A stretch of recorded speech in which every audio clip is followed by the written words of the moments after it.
Next on Community Connections, trends in media. Where is TV today? Where is it going? What's happened to journalism? Where is it going?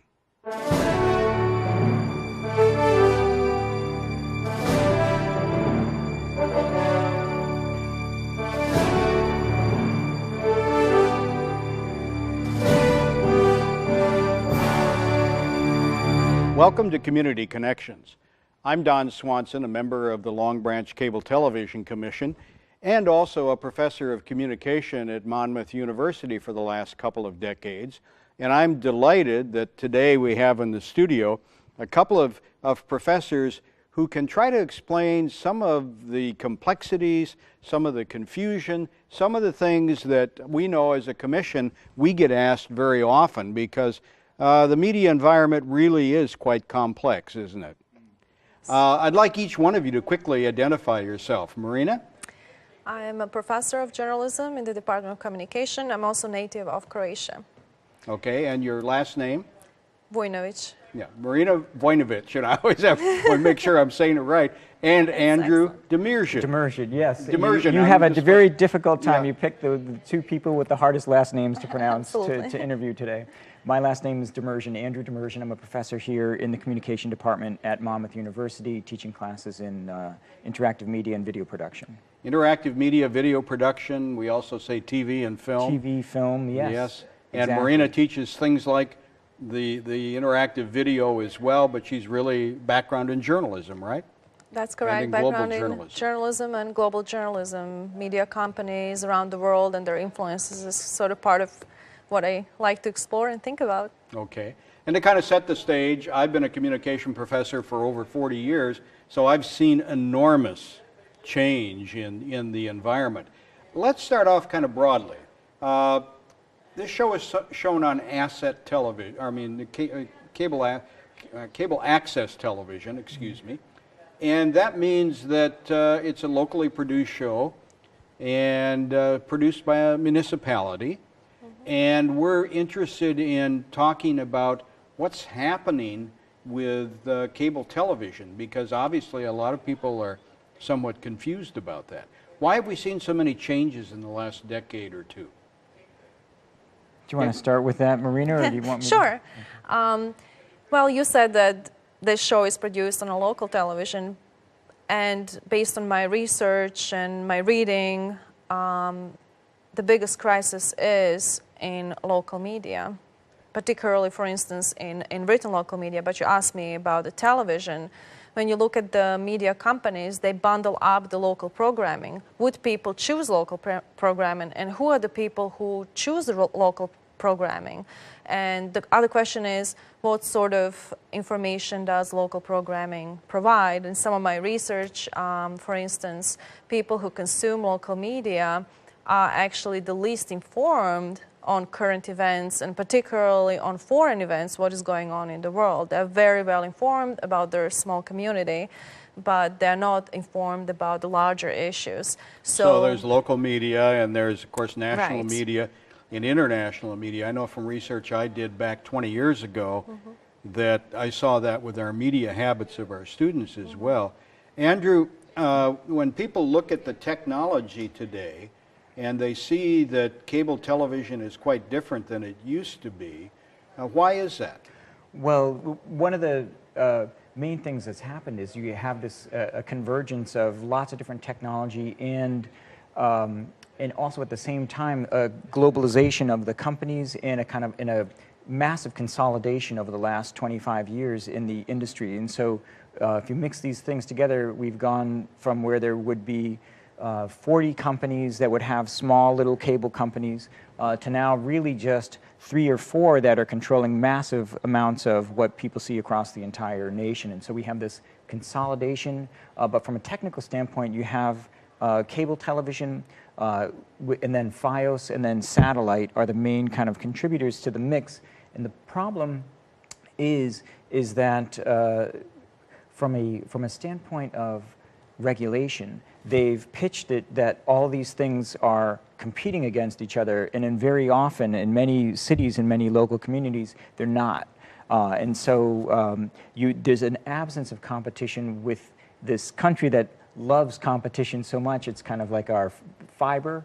But cable TV is an area that we don't really see that come through, and it's a promise that I feel like we would be all so much better off if we had more competition in this area. Okay. Well, I think citizens have discovered that in each locale, each municipality, for example, in New Jersey, there is one provider who has the franchise to provide. However, the law was changed a few years ago so that others can come in. So people in Long Branch, for example, where we're doing this, primarily have access to Comcast. Some of them have access to FiOS if Verizon has wired their neighborhood, and that's a big if. And of course, everybody has access to Dish. So there is choice, but in a way, the way the cable industry has evolved, you're saying there's limited choice. So we're sort of muddying the water, but bottom line is what we're saying, I think, is that it's a business, not a utility, as it's looked like some other places in the world, right? That's correct. That it's utility everybody deserves?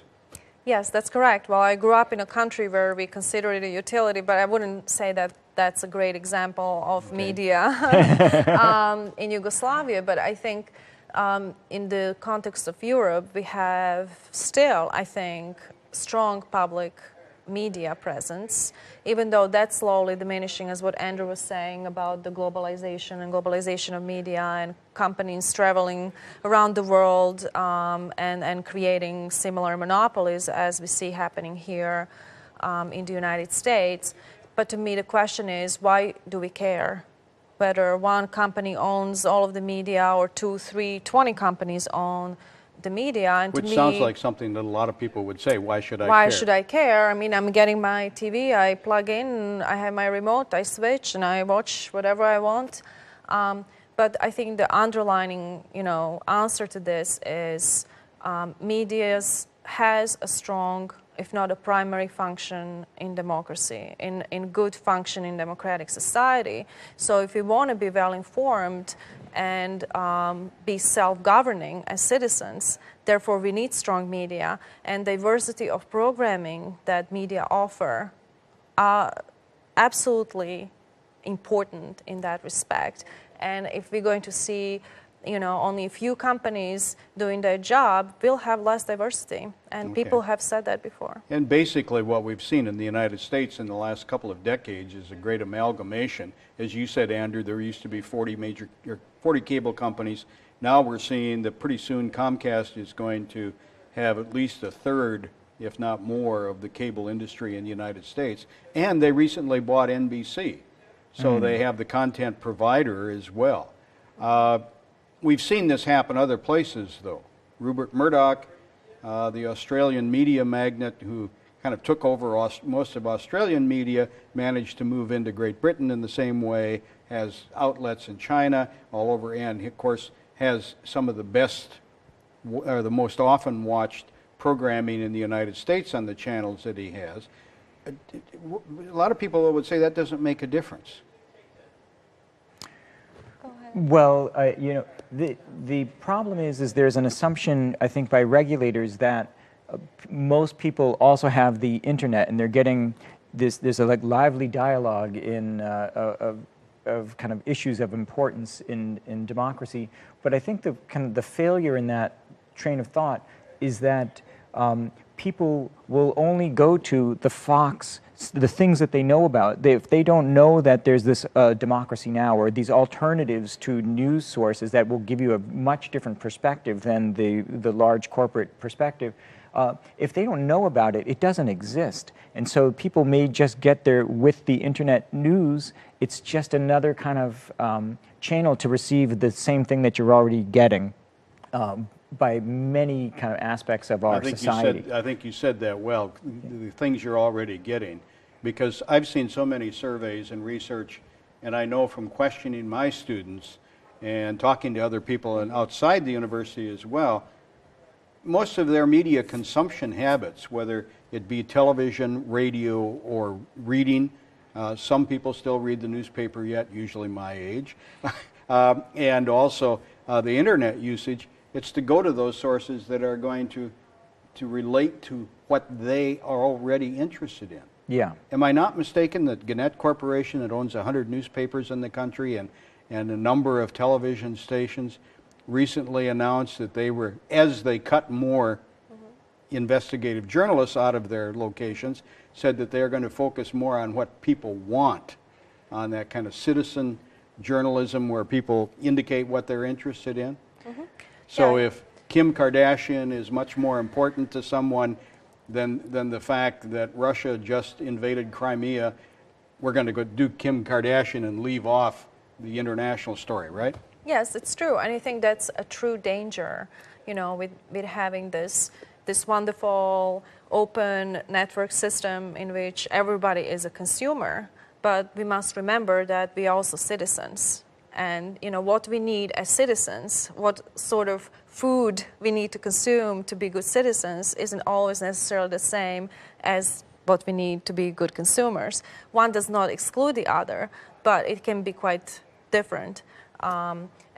You know, the example you gave, Don, with the Gannett, I've been sort of following that for years now, and the fact that they're, you know, laying off people and all this sounds very grim and negative, and of course we could call this a negative trend, but at the same time I'm always sort of taken in a positive direction when I see that in this country, like, people's drive for new and inventive ideas is amazing. So for instance, some of these journalists who have been laid off by Gannett have started their own online media, like Center for Public Integrity, that specializes in investigative journalism, that is based on a nonprofit model, that has in 2013 uncovered an investigative story that received the Pulitzer Prize for investigative journalism.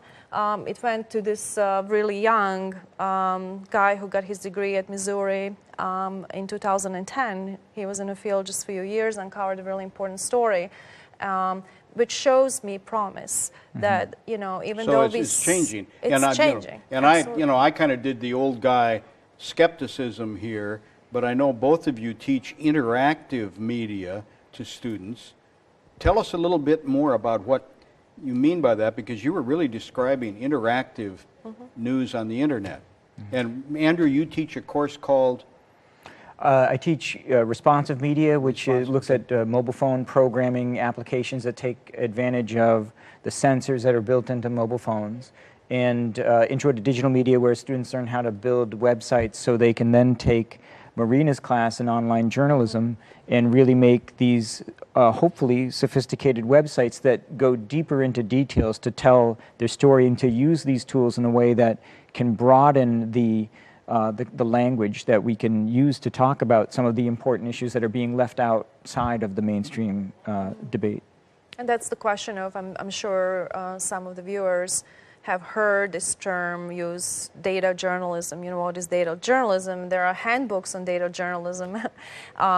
And it's basically, it is data, it's about data. Data can be used as source as well as piece of the production, how you're going to package your story, how you're going to tell a story with this overwhelming amount of data available. And that's basically, I think, what changes the way we tell stories, through iconographics, through videos, through charts that can summarize, you know, billions and billions of dollars of spending that you could not otherwise be able to understand. But I think that that's really what, you know. And that can dynamically change over time, too. And which sounds is, very complex. Let's see if we can sort this out a little bit in the next segment. We're going to take a brief break. Thank you.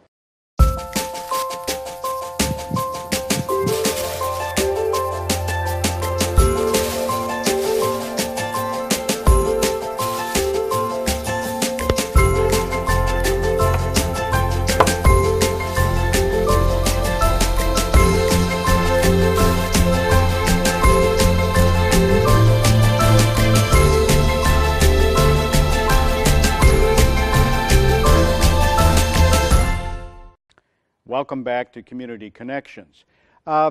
We've been talking broadly about a lot of different issues, but I think probably a key thing that's on a lot of our mind, and I'm going to focus this on Andrew for a couple of minutes, is what's going to happen in the future to television? I know you teach students to do things as TV students, if we use that label, that are quite different than what we used to teach them. Well, where television is going to go in the future, I think it's a fascinating question, because it always reminds me of this Frederick Jameson quote, who says, what we have now, and this totally feeds back into our conversation about journalism and democracy, is that there's this chaos and progress simultaneously. And I think that's something that we see in the field of in television. At the same time that we have this kind of global takeover of the media channels, we're seeing some of what many people are calling the second golden era of television over the last 15 years, and this remarkable outburst of creativity that has been uncharted. I think I haven't seen it in my lifetime, and where you could actually turn to television for quality programming. That was something that used to be a joke in the 80s. And you always had to go to film, right? You had to go to film. Yep. The action was always in film, and now you see so many filmmakers or people, my students, who are much more interested in doing the next American Horror Story or the next Homeland, something, and working and being part of that. And so I think it's a great example of how having more opportunities is better, and these longer format stories with more complex narratives really allow us to tell stories in new ways. That's true. I mean, I like some of the cable narratives that will go on for many episodes. They're like novels. Right. They're our kind of current version of Dickens, and I think this is really where the conversation is right now with a lot of our popular media. And so we have this great development on one hand, and a lot of these kind of tragedies, especially with the news front and cable news, happening simultaneously. And it's, I don't think there's going to be any drastic changes in the next 15 years or so with this model, just because the way it seems to work is that these innovative shows and all the kind of hangers-on, the residual shows, feed all of the internet and everything and all the other kind of outlets, all the other channels. And I don't know if there'll be a day where those things totally turn and the internet is leading the broadcast. That you'll see these kind of, they'll cut to, on the Today Show, the Twitter, like current trends in Twitter, and they bring this into journalism, and it makes me throw up. But you're seeing that, but it's really like an add-on. You mean you don't sit in Twitter all the way through watching a show and give them feedback? That would make it better. It's just that they're reporting on it in a way that kind of supplants their own investigative journalism, and that, to me, is not maybe the greatest. But you see more interactivity. I mean, this is what you teach with. You teach video production for use on phones, for use. A lot of our students go to work probably in industrial settings where everything is produced for the internet, not for television. Yeah. Because good video is attached to websites. Right? Yes. Is that understanding it correctly? Absolutely. And what are the aesthetic changes? I think preparing the students to think about their work to be sliced and diced up and put subject categorically on a website, and not necessarily as a 2-hour-long narrative that's going to flow, but thinking of subjects, quick little short pieces that people might watch that go viral, versus versus we'll end up with a lot of YouTube hits. Yes, exactly. In a way that's and not that there's, if it can be done effectively and that can be bring someone to a much more nuanced understanding of an important story, I don't think it's necessarily a bad thing. It's just geared for people that have so little time. And I think this gets back to what we were talking about before, that you were saying, what if someone doesn't care about what news is? And I feel like it's part of the same story, that people are so beaten down working 2 jobs and 100 hours a week for very little pay, that these things are one and the same. They're 2 parts of the same kind of coin. Okay, so the delivery system fits with the need of the consumer. Yes. Andrew, I know you have to run and go to class, but we appreciate your help in helping us sort out what's happening with video. So we'll take a break for a moment, and we'll come back and talk in more depth about journalism.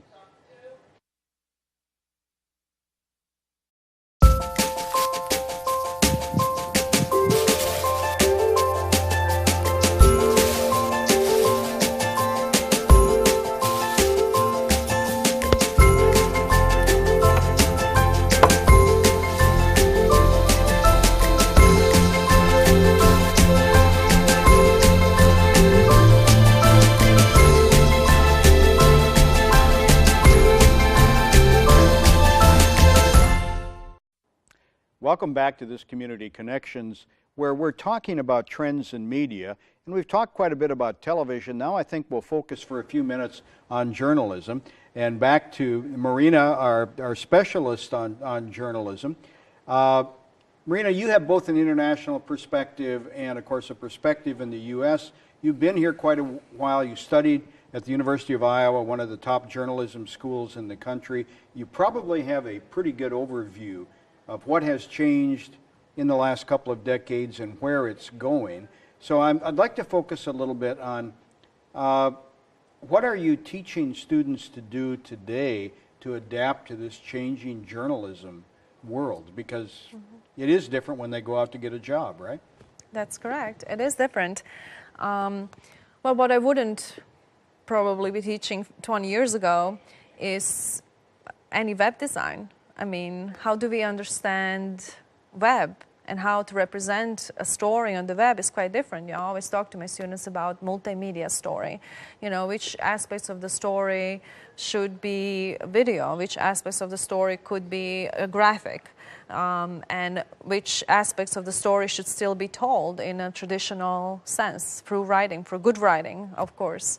So there is certainly that change. But I think overall, when we talk about change in journalism, what really sparked that conversation in the national media and perhaps in the local media as well was dying newspaper, basically. People all of a sudden fear that, you know, that the nice smell and crinkly newspaper in my hand while I'm drinking coffee in the morning is disappearing. And so what's going to happen to the newspaper? And I think that's more conversation about the business model of the newspaper industry. Is it sustainable the way it is now through advertising and everything with the advent of internet? Is this model sustainable? Should we be looking into a different model? Sure, and that's a question for advertisers who try to decide, where should I put my advertising dollars? Right. Do I put it in hard copy? Do I put it in something I don't understand online? What do I do? And of course, all of it's driven, isn't it, by what do people pay attention to?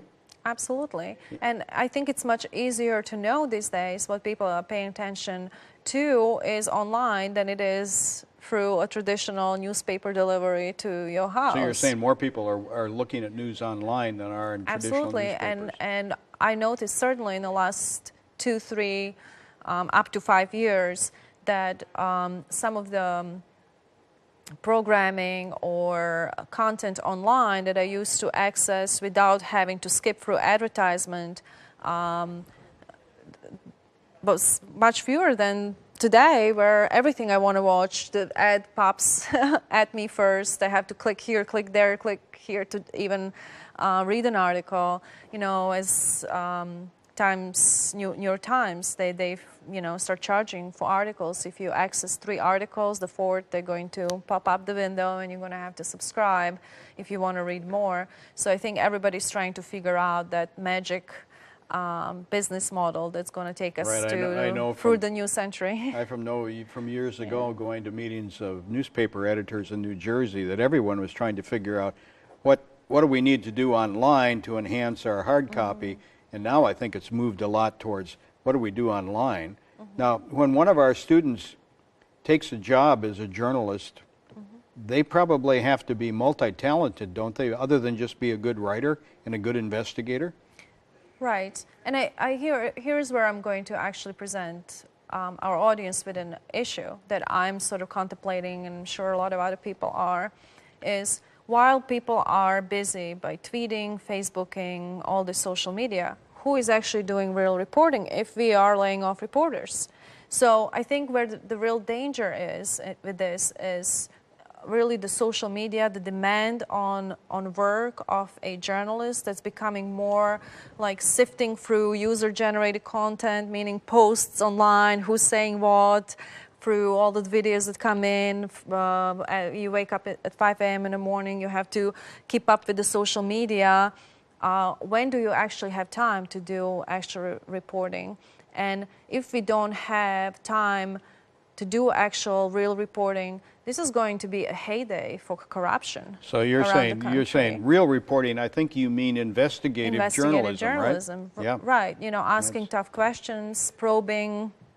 You know, as Bob Woodward as we know him from the Watergate and the many books as an author and the journalist from Washington Post said, you know, we shouldn't be sitting around here for whistleblowers, people who come to us with ideas. What about the editor? And I once had an argument with an editor a few years ago of one of the New Jersey newspapers who said, well, I don't need as many reporters because I have these citizen journalists. In other words, they're sending me things on social media that we can report. That's exactly what you're saying, right? Is depending on that too much is not real journalism? I would agree, because really the work of a journalist is a very skilled work, you know. When you ask me what is different about what I'm teaching, I could say what is not different about what I'm teaching. Okay. That's how to ask good questions, how to write well, you know, how to be daring, how to, you know, snoop up a good topic. So all of these things make a good journalist. Of course, citizens are here to help us, to give us leads, you know, to be at many different places where journalists can be all the time and, you know, every hour. So if they send us a picture, if they give us a lead, you know, we should understand the citizens as you know, participants in news creation. But I still believe that, you know, without good reporters, without good journalists, we would lose a lot of what we have in this democracy. And that is like the watchdog function of journalism, which I don't think citizens can do, are capable. They don't have access to government, local, state, national. They can't just show up, oh, I'm a citizen journalist and journalist can ask you a question. You know, they may get lucky. Some people may respond. Okay. But and that's an important point of view, I think. Yes. We're running out of time, but I think that's an important point of view we don't often hear. Right. People don't think about very much. Mm-hmm. And I'm guessing it goes back to something we talked about in this whole program, that people like to pay attention to what they already know. It's tough sometimes to get people to learn new things. Absolutely. Marina, thank you very much for sharing your perspectives on journalism with us. This has been a program on trends in media. We hope it was somewhat thought-provoking. We appreciate you listening. Thank you.